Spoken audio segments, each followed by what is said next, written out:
स्वागत है। आज हम एक ऐसी किताब की दुनिया में उतर रहे हैं जो जितनी मशहूर है उतनी ही शायद विवादास्पद भी। रॉबर्ट ग्रीन की शक्ति के 48 नियम यानी द 48 लॉज ऑफ पावर। हाँ बिल्कुल। काफी चर्चित किताब है ये। ये किताब ना अब शक्ति कैसे हासिल करें, उसे बनाए रखें और हाँ, दूसरों की शक्ति से खुद को कैसे बचाएं, इस पर एक तरह की क्या कहते हैं स्ट्रैटेजिक गाइड मानी जाती है। हमारे पास जो जानकारी है वो इन नियमों का एक निचोड़ सा पेश करती है और साथ में इतिहास से जुड़े बड़े दिलचस्प उदाहरण भी देती है। तो आज कोशिश रहेगी कि मतलब जटिल नियमों के पीछे जो मुख्य विचार हैं, जो रणनीतियां हैं, उनको थोड़ा समझें। बिल्कुल। और हमारा मकसद सिर्फ नियमों को गिनाना नहीं है, बल्कि ये देखना है कि ये सिद्धांत असल दुनिया में मतलब हमारे आसपास शक्ति के खेल को कैसे चलाते हैं, चाहे हमें इसका एहसास हो या ना हो। हम आज खास तौर पर 3 पहलुओं पर, हाँ 3 मुख्य चीजों पर गौर करेंगे। पहला, छवि और प्रतिष्ठा कैसे बनाई और संभाली जाती है। दूसरा, चालाक रणनीतियां कैसे काम करती हैं। और तीसरा, लोगों के साथ व्यवहार में शक्ति का संतुलन कैसे साधा जाता है। अच्छा, तो चलिए पहले विषय से शुरू करते हैं। छवि, प्रतिष्ठा और हाँ, लोगों का ध्यान खींचना। नियम 5 तो बड़ा सीधा कहता है, आपकी प्रतिष्ठा सब कुछ है, इसे जान से भी ज्यादा बचाओ। ये सुनने में तो बहुत भारी लगता है। इतनी जरूरी क्यों है प्रतिष्ठा? देखिए, स्रोत इसे चेसारे बोर्जिया के उदाहरण से समझाते हैं। उनकी जो खौफनाक शोहरत थी ना, वो अक्सर लड़ाई शुरू होने से पहले उनके दुश्मनों के हौसले पस्त कर देती थी। प्रतिष्ठा एक तरह का, आप कह सकते हैं, मानसिक हथियार है। ये लोगों के मन में आपकी एक छवि बना देती है, जिससे वो आपके बारे में पहले से ही एक राय कायम कर लेते हैं। इसे बनाने में सालों लग सकते हैं, लेकिन हाँ, एक गलती से मिट्टी में मिला सकती है। तो ये आपकी ताकत की नींव है, जिसे लगातार सहेजना पड़ता है। यानी प्रतिष्ठा एक ढाल की तरह है, एक सुरक्षा कवच। लेकिन सिर्फ अच्छी या बुरी प्रतिष्ठा होना ही क्या काफी है? क्योंकि नियम 6 कहता है हर हाल में ध्यान आकर्षित करो। स्रोत इसके लिए थॉमस एडिसन का जिक्र करते हैं। कहते हैं कि निकोला टेस्ला शायद ज्यादा प्रतिभाशाली थे, पर एडिसन हमेशा सुर्खियों में रहना जानते थे, बड़े बड़े दावे करके, सार्वजनिक प्रदर्शन करके। ऐसा क्यों? हाँ, ये बड़ा दिलचस्प नुक्ता है। ये बताता है कि दुनिया में सिर्फ काबिल होना काफी नहीं है, दिखना भी जरूरी है। एडिसन बनाम टेस्ला का उदाहरण यही तो दिखाता है। एडिसन ये बात समझते थे कि अगर लोग आपको या आपके काम को जानेंगे ही नहीं, तो आपकी प्रतिभा मतलब एक तरह से बेकार है। सार्वजनिक मंच पर आपकी पहचान, आपकी कहानी, ये शक्ति हासिल करने का एक अहम जरिया है।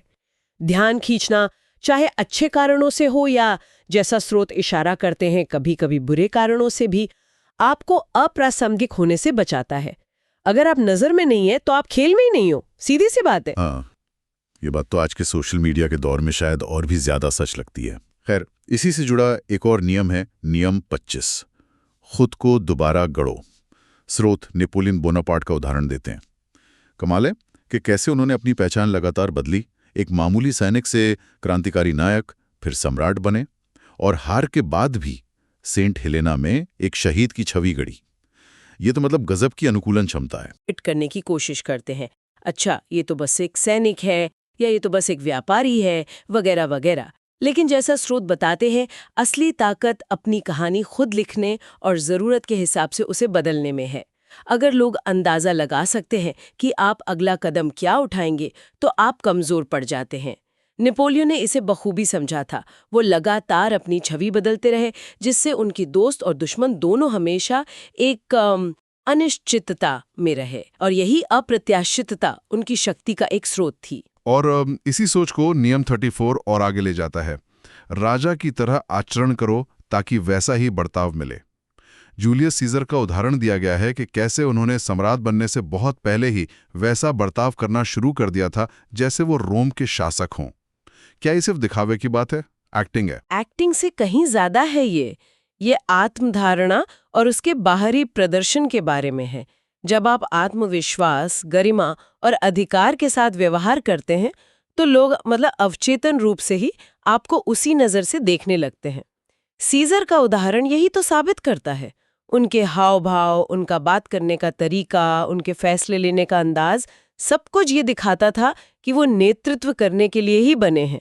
स्रोत का इशारा ये है कि लोग आपके साथ वैसा ही व्यवहार करते हैं जैसा आप उन्हें करने के लिए प्रेरित करते हैं, और आपकी अपनी प्रस्तुति इसमें सबसे बड़ी भूमिका निभाती है। अगर आप खुद को महत्वपूर्ण मानेंगे तो दूसरों के लिए आपको नजरअंदाज करना मुश्किल हो जाएगा। ये बात तो है।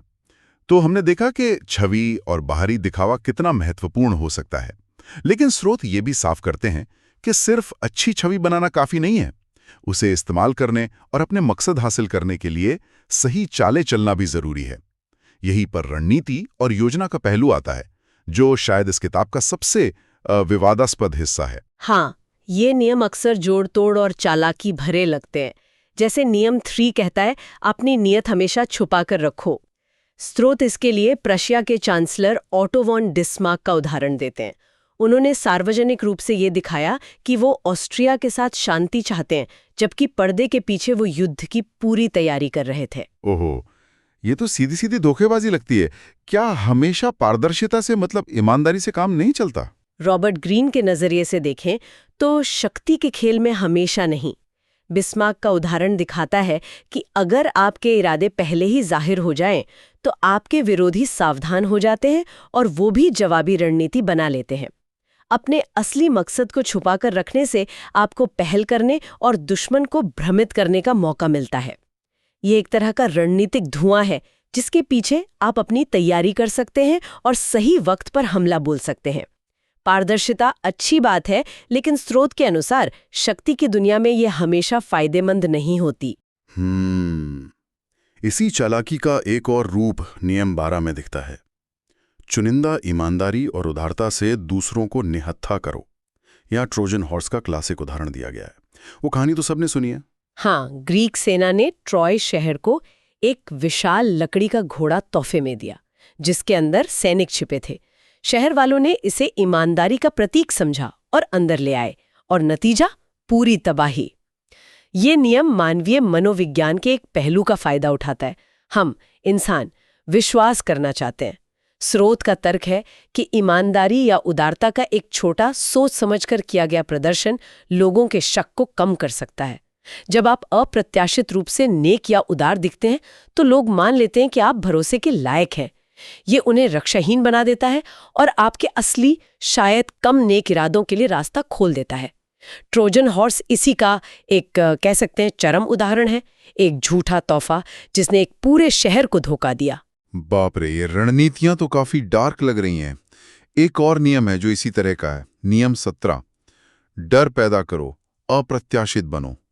यहाँ रिचर्ड निक्सन की वियतनाम युद्ध के दौरान अपनाई गई मैडमिन थ्योरी का जिक्र है। मतलब ऐसा बर्ताव करो कि लोग समझें कि आप कुछ भी कर सकते हैं, आप पागलपन की हद तक जा सकते हैं। हाँ, ये डराने की रणनीति है। जब आपके कदम अप्रत्याशित होते हैं, तो आपके प्रतिद्वंद्वी समझ नहीं पाते कि आप आगे क्या करने वाले हैं। ये अनिश्चितता उनमें डर पैदा करती है। स्रोत का इशारा है कि ये अनिश्चितता उन्हें फैसले लेने से रोकती है या शायद गलत फैसले लेने पर मजबूर करती है, जिससे आपको एक मनोवैज्ञानिक बढ़त मिल जाती है। निक्सन ने यही करने की कोशिश की, ये जताना कि वो इतने अप्रत्याशित और शायद तर्कहीन है कि वो परमाणु हथियारों का इस्तेमाल भी कर सकते हैं। चाहे वो सचमुच ऐसा करते या नहीं, ये डर ही अपने आप में एक हथियार बन गया। देखिए, पूर्वानुमेयता आपको कमजोर बनाती है, जबकि अप्रत्याशितता आपको खतरनाक और इसलिए शक्तिशाली दिखाती है। इन सब चालाकियों और डराने वाली बातों के बीच एक नियम साहस पर भी जोर देता है। नियम 28 कहता है, साहस से कदम उठाओ। और इसके लिए हर्नान कॉर्टेस का उदाहरण दिया गया है, जिन्होंने मेक्सिको पहुंचकर एज़टेक साम्राज्य पर हमला करने से पहले अपने ही जहाजों को जला दिया था। अरे बाप रे, ये तो बहुत बड़ा जोखिम था। बिल्कुल, और यही इस नियम का सार है। साहस सिर्फ बहादुरी नहीं है, ये आत्मविश्वास का एक शक्तिशाली प्रदर्शन है। जब हर्नान कॉर्टेस बहुत कम सैनिकों के साथ विशाल एज़टेक साम्राज्य का सामना कर रहे थे, तब उन्होंने अपने जहाज जला दिए। स्रोत बताता है कि इस दुस्साहसिक कदम ने न सिर्फ वापसी का रास्ता बंद किया, बल्कि उनके सैनिकों को एक अटूट संकल्प दिया कि भाई अब लड़ो या मरो, और साथ ही दुश्मनों में ये धारणा बनाई कि ये लोग किसी भी हद तक जा सकते हैं। हिचकिचाहट और डर कमजोरी का संकेत देते हैं, जबकि साहसिक कदम दूसरों को आपकी ओर खींचते हैं और विरोधियों को हतोत्साहित करते हैं। स्रोत चेतावनी देता है कि आधा अधूरा डरपोक कदम उठाने से बेहतर है कि कोई कदम न उठाया जाए, या तो पूरी हिम्मत से आगे बढ़े या फिर वहीं रुक जाएं। समझ गया। तो हमने छवि बनाने और रणनीतिक चालें चलने की बात की। अब आते हैं तीसरे अहम पहलू पर, लोगों के साथ व्यवहार और रिश्ते निभाना। यहाँ भी कुछ नियम काफी चौंकाने वाले हैं। जैसे नियम 2 कहता है, दोस्तों पर ज्यादा भरोसा मत करो, दुश्मनों को इस्तेमाल करना सीखो। ये तो दोस्ती की पूरी अवधारणा पर ही सवाल उठाता है। ऐसा कैसे? हाँ, ये सुनने में कठोर लगता है, बिल्कुल। श्रोत बाइजेंटाइन सम्राट माइकल तृतीय की कहानी बताते हैं, जिन्हें उनके सबसे करीबी दोस्त बेसिल ने ही धोखा दिया और उनकी हत्या कर दी। तर्क ये है कि दोस्तों में ईर्ष्या, उम्मीदें और हक जताने की भावना आसानी से आ सकती है। अगर आप उन्हें वो नहीं देते जो वो उम्मीद करते हैं, तो वो दुश्मन से भी ज्यादा खतरनाक साबित हो सकते हैं।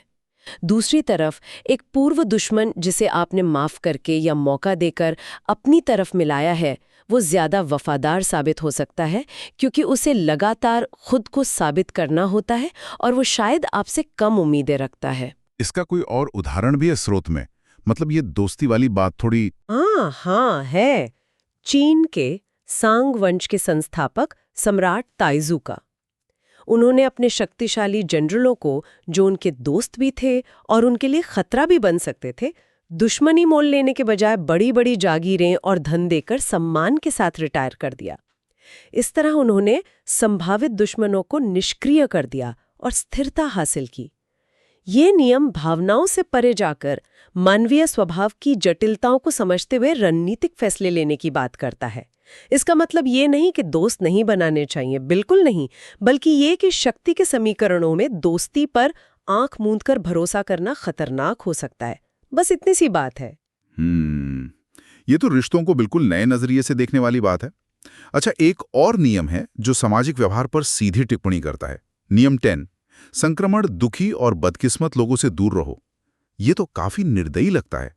यहाँ लोला मॉन्टेज और बवेरिया के राजा लुडविग का उदाहरण दिया गया है। मतलब जो दुखी है उससे दूरी बना लो। देखिए, यहाँ निर्दयी होने से ज्यादा स्रोत शायद व्यवहारिक होने की सलाह दे रहा है।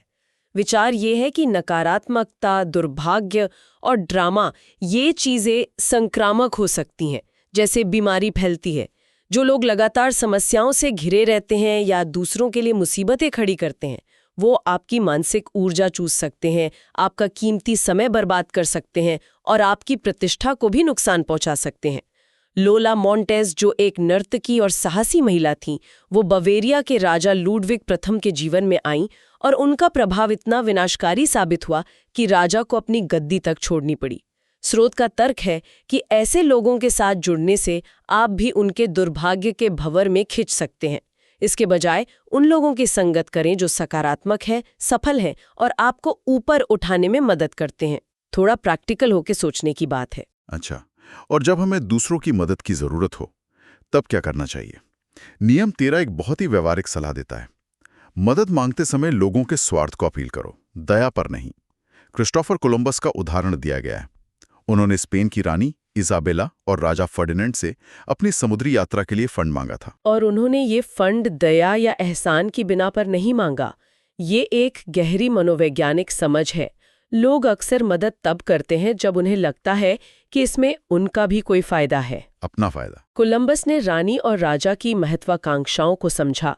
उन्हें पुर्तगाल से आगे निकलना था, नई जमीनें खोजनी थीं, व्यापार बढ़ाना था और हाँ, ईसाई धर्म का प्रसार करना था। कोलंबस ने उन्हें सोने, मसालों, नई उपनिवेशों और ईश्वर की सेवा का सपना बेचा। उन्होंने शासकों के स्वार्थ, उनकी दौलत और शोहरत की चाहत को अपील किया। सिर्फ दया की अपील करना या पुराने एहसान जताना अक्सर काम नहीं करता, क्योंकि लोगों के लिए अपना हित सबसे ऊपर होता है। ये नियम हमें सिखाता है कि दूसरों को प्रेरित करने के लिए उनकी ज़रूरतों और इच्छाओं को समझना कितना ज़रूरी है।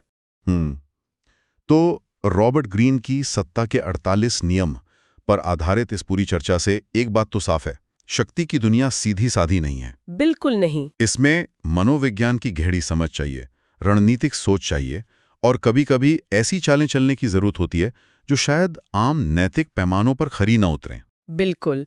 हमने देखा कि कैसे छवि गढ़ी जाती है और उसकी रक्षा की जाती है, कैसे चालाक रणनीतियां बनाई और लागू की जाती हैं, और इंसानी रिश्तों की जटिलताओं का इस्तेमाल शक्ति संतुलन साधने में कैसे किया जा सकता है। और ये नियम सिर्फ इतिहास के राजा महाराजाओं या आज के नेताओं के लिए ही नहीं है। अगर ध्यान से देखें तो ये सिद्धांत हमारे रोजमर्रा के जीवन में भी कहीं ना कहीं काम करते नजर आते हैं, चाहे वो ऑफिस की पॉलिटिक्स हो, सामाजिक दायरे हों या पारिवारिक रिश्ते ही क्यों न हो। ये उन अदृश्य शक्ति समीकरणों को समझने में मदद कर सकते हैं जो हमेशा हमारे आसपास मौजूद रहते हैं, हम उन्हें पहचाने या ना पहचाने। और ये स्रोत सामग्री, जैसा कि पता चलता है, इन 48 नियमों का एक विस्तृत खजाना है। हर नियम के साथ ऐतिहासिक किस्से, उसकी व्याख्या और चेतावनियां भी जुड़ी हुई हैं। ये वाकई एक गहन अध्ययन है कि शक्ति कैसे काम करती है। हाँ, और इन सब रणनीतियों को जानने और समझने के बाद एक जरूरी सवाल मन में उठता है, जिसे स्रोत सीधे तौर पर नहीं उठाते लेकिन जिसकी तरफ इशारा जरूर करते हैं। वो सवाल है, शक्ति का नैतिक रूप से इस्तेमाल कैसे किया जाए? क्या इन नियमों को जानना हमें सिर्फ दूसरों का फायदा उठाने के लिए चालाक बनाता है, या ये ज्ञान हमें शक्ति के दुरुपयोग से खुद को बचाने और दूसरों की चालों को समझने में भी मदद कर सकता है? क्या शक्ति की इन गतिशीलताओं को समझे बिना इनसे पूरी तरह अछूता रहना वाकई मुमकिन है? ये कुछ ऐसे सवाल हैं जिन पर शायद सुनने वाले खुद सोच विचार कर सकते हैं।